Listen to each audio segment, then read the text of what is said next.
माँ के विशेष दिन प्रारंभ हो चुके हैं, लेकिन क्या हम उपवास के बारे में जानते हैं? कलश की स्थापना के बारे में जानते हैं?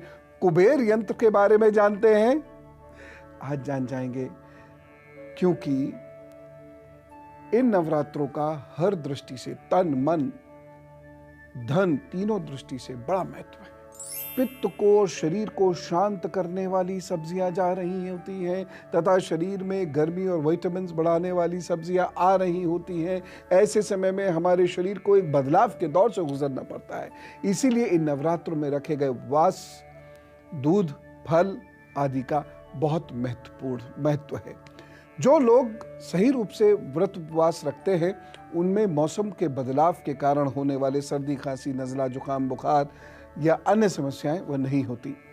माता के आवाहन और कलश स्थापना की वजह से आपकी आत्मा शुद्ध होती चली जाती है, मन शांत होता चला जाता है, कुछ नया करने की, विशेष करने की भावना बलवती होती है और हम हिम्मत हारने की बजाय जीतने की सोचने लगते हैं। मानसिक बल प्राप्त करने के लिए ये 9 दिन बड़े उत्तम होते हैं। जिन लोगों को शनि और राहु के कारण समस्याएं होती हैं, वह भी अपनी पीड़ा से मुक्ति पाते हैं, बशर्ते आप सही उपासना करते हैं। उपासना का बहुत महत्व है। फॉर्मेलिटीज वाला अपना काम नहीं होता है। बहुत दुनिया भर के झाम-ताम और झंझट वाला उपाय अपने बस की बात नहीं है। हमें उपासना करना है, माँ के समीप आना और माँ को ये बताना है, माँ हम भी तुझे बहुत प्यार करते हैं। भगवान ना करे कोई झूठे मुकद्दमे में फंस गया, मुक्ति मिलेगी। करिए उपासना। यदि आपको महसूस होता है कि आप या आपका परिवार तंत्र आदि से प्रभावित हो सकता है या है, करिए उपासना, मिलेगी मुक्ति, आप निजात पाएंगे इससे। संतान, वह भी उच्च कोटि की संतान की प्राप्ति के लिए इन दिनों में की गई साधना बड़ा रंग लाती है। लेकिन स्थापना बड़ी महत्वपूर्ण है। माता की स्थापना, आपकी पूजा की स्थापना और कलश की स्थापना वह बहुत महत्वपूर्ण है। उसे जानना समझना बहुत आवश्यक है। कलश के बारे में तो मैंने आपको कल बताया ही था। इन 9 दिनों में साधना कैसे की जाए जिससे हमारा व्यक्तित्व और भाग्य एकदम सुधर जाए। साधना के लिए जो सबसे प्रमुख बात है, वह स्वयं को मानसिक रूप से तैयार करना। बहुत सारे लोग धैर्य खो बैठते हैं, हवर तबड़, बहुत भागम भाग ये सब होती है। इस चक्कर में यदि कुछ चीज छूटती है तो वो वही जिसके लिए सारी भागदौड़ कर रहे हैं, यानी पूजा, साधना। सामान्यतः तो पितृ पूजन के बाद से ही नवरात्र की तैयारी शुरू हो जाती है और वो आपने करी ही होगी। सूर्यास्त के उपरांत कल से ही आप घर की सफाई सुथराई सब कर चुके होंगे और उम्मीद करता हूँ कि आपके घर के मुख्य दरवाजे पे बंधनवार टंग गई होगी। यदि संभव हो सके तो टांग लीजिएगा, और वह भी नकली नहीं। यदि टांगे तो ये आम के पत्तों की टांगे तो सबसे अच्छा रहता है। यदि आम ना मिले तो देवदार या अमरूद के पत्तों की भी बंधनवार बन सकती है। पूजा के कमरे को अच्छे से साफ कीजिएगा। अब बैठिए, आप पूजा के कमरों को अच्छे से साफ कीजिएगा। पूजा के स्थान पर एक छोटी सी, एक अलग सी जगह बनाइएगा। वहाँ पर आटे और रोली की एक छोटी सी रंगोली अवश्य बनाइएगा, जहाँ पर आपको देवी जी को स्थापित करना है, और एक दीपदान वहाँ रखिएगा। इसे देवी जी के बाईं ओर रखिएगा तथा दाहिनी ओर अगरबत्ती दान अवश्य रखिएगा। प्रयास करें कि इन नवरात्रों में अखंड ज्योत आपके हाथ से जले। लेकिन इनमें कुछ खास चीजें आपको जरूर करनी है। यदि कर लेंगे तो आपको लाभ होगा। और मैं घर के पुरुषों से भी निवेदन करना चाहता हूं, वो सरपट हो लेते हैं जहां पूजा की बात आती है। क्यों? आपको क्या धन सुख वैभव नहीं चाहिए, प्रतिष्ठा नहीं चाहिए, स्वास्थ्य नहीं चाहिए, भाग्य नहीं चाहिए, भक्ति नहीं चाहिए? भक्ति तो खैर बहुत कम लोगों को चाहिए होती है, लेकिन बाकी सारी भौतिक चीजें तो चाहिए। तो आप उसको प्राप्त करने के लिए स्वयं बैठे। मैं बार बार कहता हूं ना, कृष्ण कहते हैं, उद्धरेत आत्मना आत्मानम, मनुष्य अपना उद्धार स्वयं करता है। तो मत छोड़िए माँ पर, बेटी पर और बहन पर या पत्नी पर कि ये लोग मेरे लिए पूजा कर लेंगे, मैं अपना आराम से रहूंगा। ऐसे कुछ नहीं होता है। आपको भी ये पूजा करनी है, इसलिए रुकिए, सुनिए और इन चीजों को आप भी समझिए। और पहला और आखिरी नवरात्र का उपवास वाले लोग ना गलत, सारे रखिए, चाहे आधे दिन के रखिए सारे। अब मैं आपको नवरात्र के बारे में बताता हूँ। नवरात्र के ये जो 9 दिन होते हैं, ये बहुत पवित्र होते हैं। आपकी आत्मा शुद्ध होती चली जाती है। मन शांत होता चला जाता है, चित्त निर्मल होता चला जाता है, वृत्तियां नियंत्रण में आ सकती हैं। लेकिन कुछ कार्य करना निषेध होता है। वह कौन से कार्य हैं जो करना निषेध है? पहली चीज, आप आवश्यकता से अधिक भोजन नहीं करेंगे, आवश्यकता से कम भोजन करेंगे, पेट हर वक्त खाली रखें। दूसरी बात, मां को भोग लगाए बिना भोजन नहीं करेंगे, एक गस्सा भी नहीं जाएगा। अगर आप मान लिया मैं उपवास नहीं कर रहे, लेकिन एक सेब मां को भोग के रूप में अर्पित कर दीजिए और फिर वो खा लीजिए। वैसे उपवास तो करना ही है आपको। अगली चीज, प्रतिदिन गाय मंदिर और 8 वर्ष से छोटी बच्चियों के लिए भोजन अवश्य निकालेंगे। एक और बात, तामसिक भोजन का प्रयोग एकदम निषेध है और खट्टा भोजन करने से आप बचिएगा, खासतौर से खटाई वाला। चमड़े की चीजों का प्रयोग मत कीजिए। कोशिश करके देखिए, कोशिश करने से झिझक छोड़कर आगे बढ़ने सब होता है। कॉन्फिडेंस रखिए, मत पहनिए चमड़े का जूता, बड़े अच्छी चीजें आती हैं। आप हमारी तरह खड़ाऊ नहीं पहन सकते, मत पहनिए।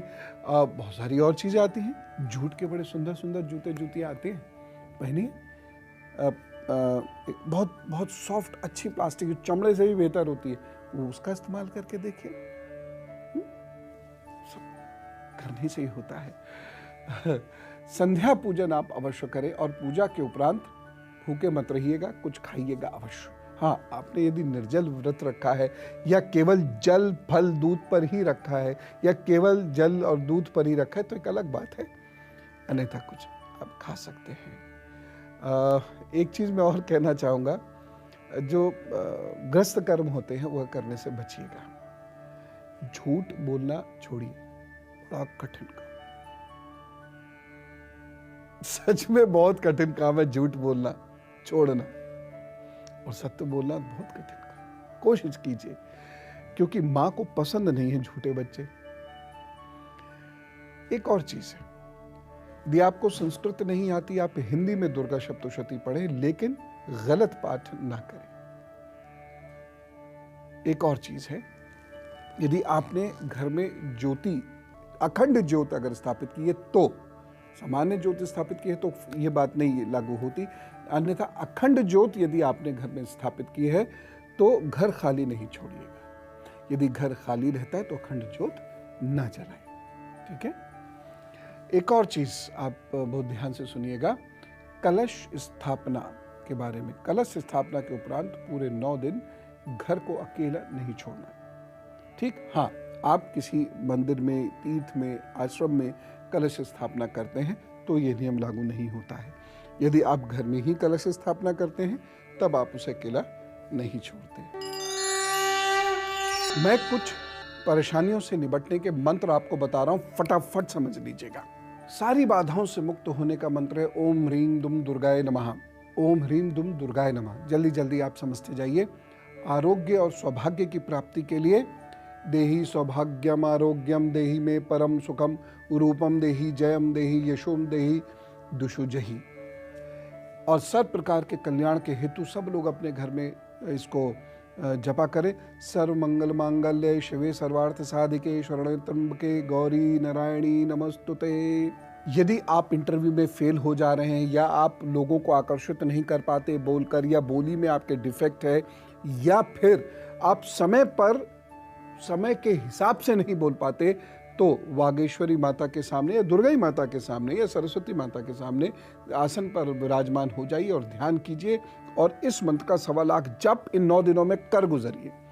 ओम वागवादने स्वाहा, ठीक।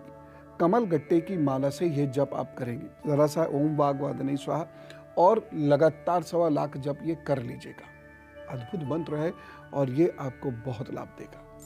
गरीबी, दुख, दरिद्रता ये मिटेगी, लेकिन ये अनुष्ठान के रूप में एक साधना के स्तर तक जाकर आपको ये करना होगा। क्या है?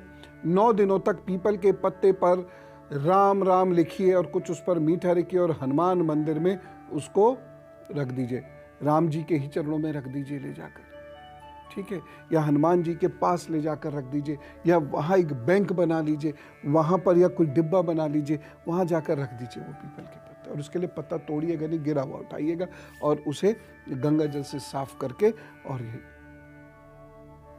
अद्भुत, बस वहाँ को याद कीजिए कि है ये दुख परेशानी, और लिखिए, ढेर के ढेर लिखिए। और अब मैं आपको कुबेर यंत्र की स्थापना और पूजा करना भी बता देता हूं, क्योंकि कुबेर यंत्र की स्थापना नवदुर्गा के प्रथम दिन यानी आज कर देनी चाहिए।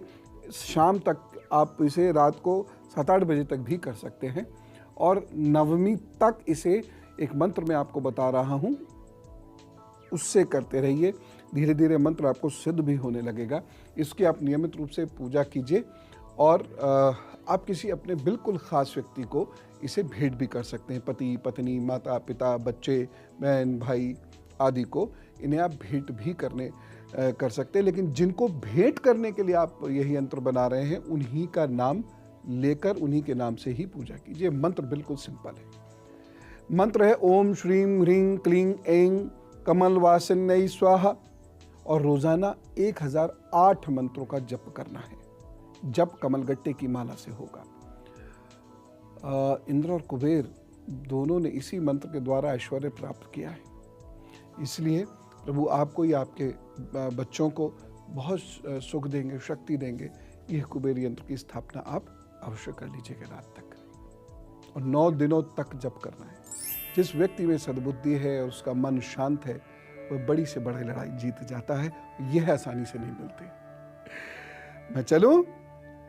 आप पर मां की बहुत विशेष अनुकंपा हो, इस प्रार्थना के साथ राम राम, नमस्कार। अम्बे मैया की जय।